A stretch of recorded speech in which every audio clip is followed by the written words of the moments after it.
Pernahkah kamu membayangkan, kalau sebutir beras bisa memicu konflik antar negara? Di balik makanan pokok ini, tersembunyi cerita tentang krisis, ketakutan, bahkan senjata geopolitik. Dan Indonesia, negara penghasil beras, berada di tengah pusaran kekuatan global yang tak terlihat. Sejak zaman kuno, bangsa besar selalu mengamankan satu hal, pangan.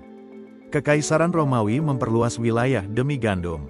Jepang, saat Perang Dunia II, menyerbu Asia Tenggara demi beras. Kini, dunia modern menghadapi bentuk baru dari perang pangan. Saat ini, Asia memproduksi 90% beras dunia. Tapi hanya beberapa negara yang benar-benar menguasai ekspor. India, Thailand, Vietnam. Negara-negara ini menggunakan beras, bukan hanya untuk dagang, tapi untuk menekan negara lain. Misalnya, saat India menghentikan ekspor beras di tahun 2023, harga melonjak. Negara-negara Afrika, Timur Tengah, bahkan Asia Tenggara langsung panik.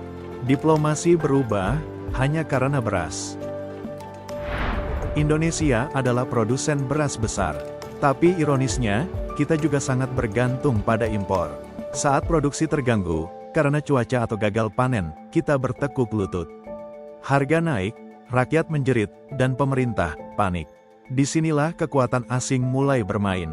Negara eksportir bisa menekan, bahkan menentukan harga. Dan bagi Indonesia, ini ancaman terhadap kedaulatan pangan. Dunia memasuki era perubahan iklim dan konflik politik yang rumit. Saat air makin sulit, pupuk makin mahal, dan panen tak menentu, pangan akan jadi rebutan. Bukan tak mungkin, di masa depan, sebuah negara bisa dihukum hanya dengan dilarang membeli beras.